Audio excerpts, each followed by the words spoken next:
imiraba ishize akurira zabayo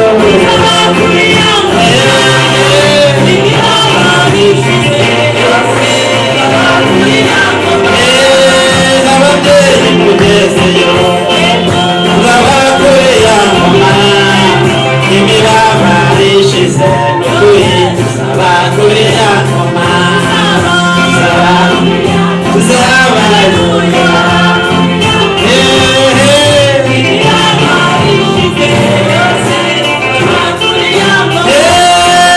imitwaro ituvuyeho uburwayi bushizeho imiraba ishize tuzabakurira ngoma zabayo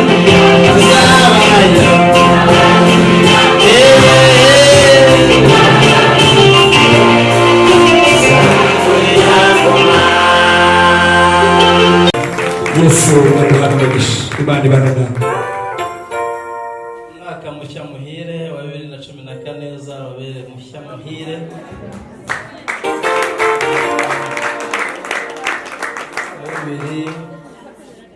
2024 uzababere umwaka w'amata n'ubuki, uzababere umwaka wo kwaguka kandi muzawurye ntuzabarye, mwe n'abanyu muzawurindwemo kandi Imana izabaha icyo abanzi banyu batifuza ko mubona. Bahesheje umugisha wo kuba mu mwaka mu izina rya Yesu. Rero turanezerewe ariko reka tuvuge ngo revereye Imana mu mugisha. Haleluya! Haleluya! Hano dufite umukozi w'Imana Donatien Birori. Uyu mugabo ni umugabo w'amateka atangaje kuri jye. Uyu niwe mugabo wanjyanye kuri televiziyo bwa mbere, televiziyo yitwa Goodrich. Niwe wanyakiriye bwa mbere muri iyo televiziyo. Umugabo tumaranye igihe kinini cyane kandi ni umugabo ufite amateka y'ubuzima kandi Imana yaramwimanye cyane. Ubwo mu gihugu cy'i Burundi bicaga abantu benshi, Imana yo mwijuru iramurokora ngo azayikorere. Afite ibikomere byinshi by'igihe icyo kintu kivuze cyabereye, ariko Imana yaraje mwomora inguma, abasha kurongora, bafite umugore, aritegura kubona abana nyuma y'ako gahinda kose yanyuzemo. Reka dukomere Imana amashyi. Umugabo rero unkunda cyane ku rwego rwo hejuru. Ubwo nageraga kuri iyo Goodrich noherejwe n'umuganga, namusanze yaranyakira mbere, umugabo mwiza arampumuriza. Nagiye mfite ubwoba kubera ari ubwa mbere nari ngiye kuri televiziyo. Ngenda nibaza ukuntu muri televiziyo bahagararamo, kuko nabonaga abantu babwiriza bahagazemo. Numva yuko nkibaza ukuntu umuntu ahagararamo, kuko radiyo nzi ko umuntu yajyaga hakicara, hanyuma nkabona kuri televiziyo abantu bahagarara n'amaguru yose agaragara.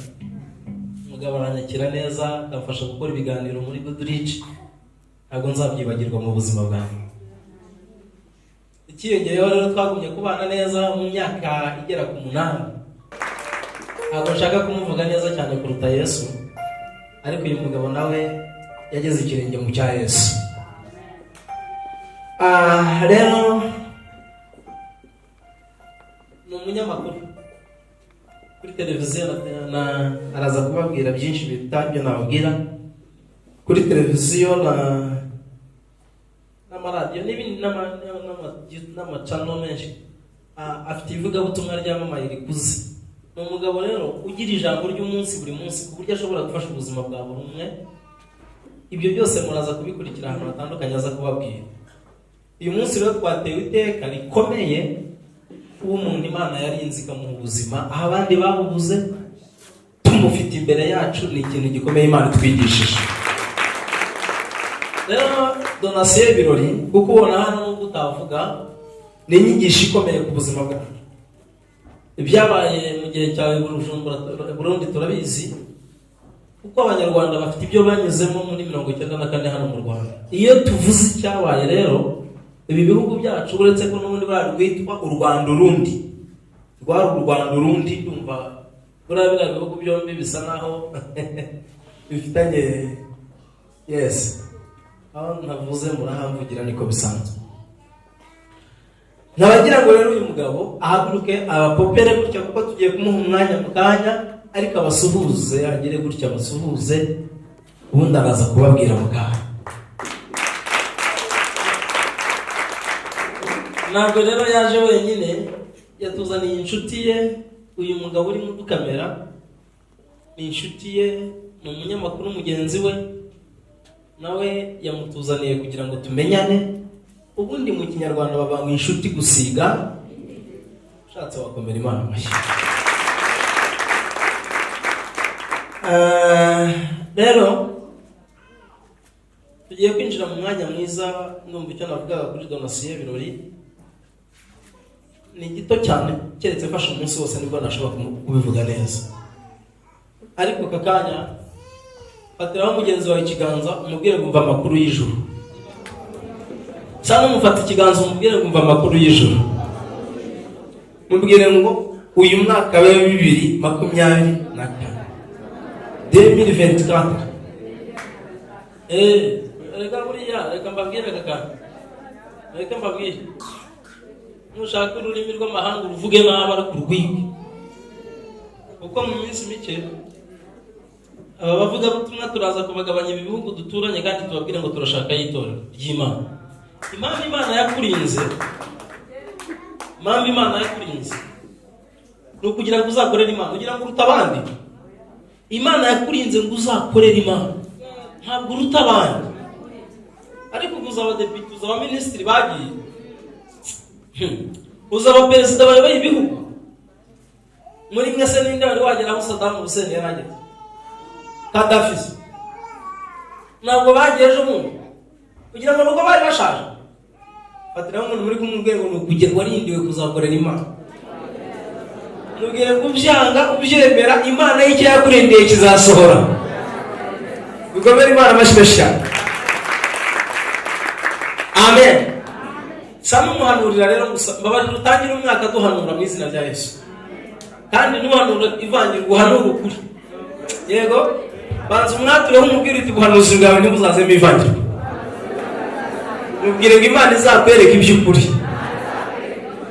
Amen. Ubundi baratubwira ngo ahari kugwa byashoboka, ariko ikibi ni ukurambara ugaherayo. Twese amen. Mufateho mu kiganza umumpanurire iki cyanditswe. Mubwire ngo igikari uherereyemo Imana ntiyakujyanye ku busa, ahubwo yagira ngo izakurindireyo. Mubwire ngo ugiye gusohokanamo imbaraga. Shyiramo confidence, ubwire ngo ugiye gusohokanamo imbaraga. Mukanya mu masaha ari muze winjira muri 2024 ufite imbaraga nk'iz'umwana w'umusore ukinjira mu busore. Haleluya. Ngo ndabona abantu ariko Mana yanjye uyu mwaka uje Imana yawuvuzeho iravuga ngo nibyo kutunaniza izabinaniza. Agize umuntu nyemedera akazamura haleluya. Murarura umubwire ngo kandi intwaro zose bacuriye kukurwanya ntacyo zizagutwara. Mubwire ngo kuko Imana ari iri mu umucuzi n'umurimbuzi yamuremeye kurimbuka. Mubwire ngo ariko wowe icyatumye ikurinda ntabwo ari ukuri umukiranutsi, ntabwo ari ukurusha abandi, ahubwo Imana igufiteho umugambi. Uwo mugambi ugiye kuzasohora muri uyu mwaka mushya Imana iguhaye. Agira umuntu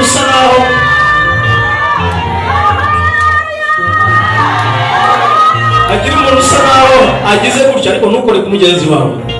Ariko usa nawe ugize utya gutya iruhande rwe werekeza kuri mugenzi wawe. Gutya wamurebye umubwire ngo Uwiteka uyu munsi turi gusatira mwaka wa 2024 mu kanya mu masaha y'ubusa agusiga amavuta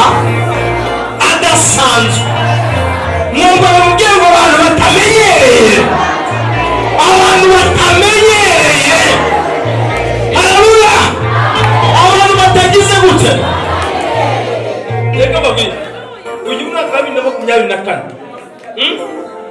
agomba kuza amavuta abantu batamenyereye, ariko hari umuntu uzakiriye nawe ngo haleluya. Abantu batagize gute, ariko kwambara ukamufata ukamuzunguzaho ikiganza gato ukamubwira uti akira amavuta abantu batamenyereye. Ubundi abantu bamenyereye utucuruza batwikopeshamo gusa, abaza bishyura ntabahari. Abantu bamenyereye ibyo ukora bashaka kukunaniza gusa, abaza bashaka gukomera imbere ntabahari. Abantu bamenyereye ayiwe data we, abantu bamenyereye ubundi n'umwambaro sinzi uko nabivuga. Abantu bamenyereye uruwa marira gusa, ibintu zazo byapfuye byayobye, ariko kuba w'igisubizo muri uyu mwaka Imana iguhaye, ugira ngo Imana yabinanirwa? Kubera kurindiye aho hantu bamenyereye, ntabwo yashobora kukurindira mu bisubizo Imana iguhaye ukayihesha icyubahiro. Sa n'umuzunguza hagati umubwire ngo akira amavuta, mubwire ngo batuyeho amavuta abantu batamenyereye. Ariwe ntatawe mubwire ngo kurira muri uyu mwaka w'imbere Imana irabisanze. Mubwire ngo Imana irabisanze. Mubwire ngo kuganya muri uyu mwaka tugiye gufata mu kanwa, mubwire ngo n'Imana yabisanze. Sa n'umubwire ngo nawe urabisanze. Sa n'uzamura haleluya ngo nanjye babyanze. Haleluya. Kama Imana amashube ngo yabyanze nanjye. Haleluya. Hari abantu bakumenyereye wabuze ubukode. Ariwe data we, ariko Imana itugiriye neza no kuri kose. Batamugeze ikiganza ubwenge ibyari kukwica rero byagibagiwe. Mwego kuko uyu munsi urakira imbaraga zituma utagipfuye. Ari mubwira ngo aho watsinzwe Imana iraguha intsinzi. Twikomera amashyi kintu. Imumva hari ikindi kirere twenda kujyamo mu izina rya Yesu. Umunsi umwe arimo arafasha, utangiye gukurura, arimo arafasha. Amavuta ntabwo muyakurura muri viateur, nabatunzwe no kuyakurura ku Mana. Yego ababwire turi hano twese, ijambo riravuga aho babiri cyangwa bateraniye iramanuka. Twese dukeneye Imana, ntabwo dukeneye viateur bari buzana amavuta. Ntabwo dukeneye ko amavuta ava muri Saidi n'uyu musore mugabo umusore yabereye. Ntabwo dukeneye amavuta ava muri birori. Hari ikintu cyatwicaje hano tukakaraba tukisiga utuvuta. Twese dukeneye amavuta ava mu ijuru. Yemerera ubwire umuntu mwegeranye ngo Uwiteka Imana arayatanga. Amen. Soma umuntu uzamura haleluya ushimira Imana. Mu gutangira uyu mwaka twagombye kuwutangira turi abantu badasanzwe. Ahwi peace mvuko Uwiteka avuganye nawe. Bandi nambwiye mubwire ngo imenye ibibyimba bibiri abaganga nabo batazi, nubwo wajya kwipimisha ntibabimenya. Abisumba byose ikoze igitangaza mu gihe cy'ijoro. Hari imyuka nduzi wari ugiye kujya utezwa biturutse kugira ngo bakwangize utagira icyo umarira umuryango muri iyi minsi. Mbonye kuryama kwawe byari buze kuba ikibazo, mbonye gukanguka kwica. Haleluya. Ariko ijuru rirambye ngo akira imbaraga. Umutunga ikiganza ngo yakira imbaraga, ngo yakira amavuta abarozi badashobora batamenyereye. Uyu mwaka 2024 perezida bano maso aso dufite ndi kumva zavuye ku maso. Uwiteka arambwira nkubwire ahantu cururiza bashake babe hano babivuze. Uwiteka arahakugabije, akira imfunguzo zihafungura, akira n'izihafunga ukinga ukinga. Ariko wavuze ngo ndakiri ugatamura haleluya gushimira Imana. Mbonye hano nakomeye Imana amashyigo nakiti. Mbonye hano fataho mugeze ikiganza umuhanire n'ukuri. Sinzi iyo ntumwa baye. Mumenye ko tubura amasaha make tukinjira 2024. Muzi ko turi kura amasaha make. Aha ngaha ni wisonde kurinjira na y'imbeho. Izaguhitana. Hano tugomba gukurura amavuta atuma uriya mwaka tuwugendamo mu mavuta Imana iguha. Kandi kandi nutayakura imbere y'umushumba nta handi hantu wayakura. Nge ndi hano ngo dufatanye kwe nanjye nyashaka, ariko ndi imbere yanyu ngo nongeremo confidence kugira ngo mugire imbaraga zo gufata amavuta. Komera Imana amashyi. Zamura rero wakira ikimana ikoze. Zamura rero wakira ikimana ikoze.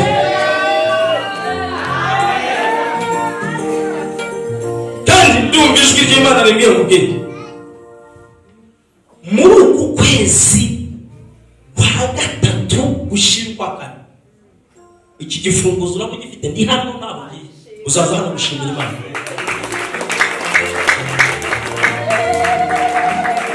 Sinzi kumva ariko ndi kubona imbaraga z'Imana ku bantu. Ndimo nabona abantu bajya iwabo bakanga ese ni wowe cyangwa se wowe. Mu miryango muvukamo nabona hari abantu bajya bakakubwira ngo ese ni wowe cyangwa se wowe. Hari abantu ndi kubona kandi n'ukuri wabareba hano ntiyabibona, ariko hari abantu ndi kubona bagiye kujya iwabo, imiryango y'iwabo igaterana ku bwabo. Hari ibintu bigiye kuba muri mwaka wa 2024. Bishanuka ndikumva ijwi ry'Imana ribwira mu bwenge. Muri ubu bukwe bugiye kuba iwanyu, abarozi bari basinye ko hazapfa abantu batatu, ariko ndahamagaza n'ubusizwe rimbwira ngo utangarize aba barozi babiri muri bo bapfuye mbere y'ubu bukwe buba.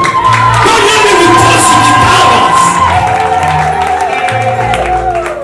Hagize umuntu ukomera Imana amashyi agashimira Imana. Hagize umuntu uzabona haleluya.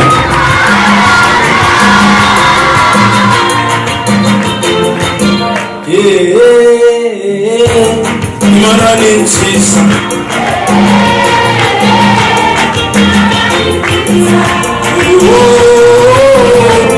Imana ni nziza. Imana ni nziza. Imana ni nziza.